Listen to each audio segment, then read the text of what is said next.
I'm here with Kevin Krajick, who is a senior science writer with Columbia University at the Earth Institute.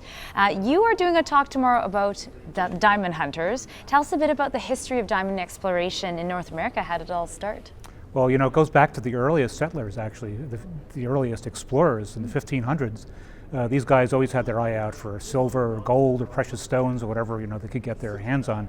They found a lot of that stuff fairly early on, but interestingly, nobody found a single diamond that we know about until the mid-1800s, hundreds of years later, and these were all loose stones, just single stones. It wasn't, in fact, until the 1990s that anybody found an actual deposit that was worth mining, and that was in a very faraway place in the far northern tundra of the Northwest Territories. So I think it's amazing that something that started in the 1500s took 400 or 500 years to come to fruition. Now, how widespread is diamond mining around the world? It's surprisingly widespread. The number one producer lately has been Russia, followed by various countries in Africa, and now with the find in Canada, Canada supplies about 15% of the world's diamonds. In 2013, world production official figure was about 130 million carats. So that works out to 26 metric tons of diamonds. The market is insatiable. We're constantly looking for more, and we're going further and further out to do that. And what have been the costs of all of this exploration? Diamond mining is fairly benign. It has a small footprint. It doesn't tend to produce the nasty byproducts that gold and copper mines sometimes do.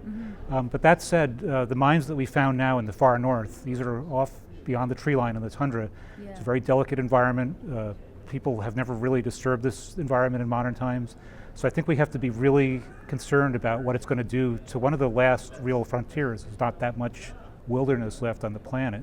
So do you think a balance is possible between our insatiable appetite for diamonds and what we're actually able to produce in a way that's safe for the environment potentially? Well, let's be clear. Most of the value of the diamond mines are in gem-grade diamonds, which we don't actually need. And in fact, the industrials, we can largely manufacture that stuff. So I don't think about. I think diamond mining is just a symptom of the larger extractive resources that we engage in, including hydrocarbons and the metals. We're now moving into the Arctic because the climate is changing. We're melting the Arctic. So that's going to open up the top of the world to shipping. We're going to be able to get at large amounts of oil, gas, and metals and minerals in the far north very soon, in the next decades. So I think that has enormous implications, and I don't know whether we can really keep sustaining that or not. Right. Well, thank you so much for being with us today, Kevin. That was interesting, and I look forward to hearing more from your talk. Thanks.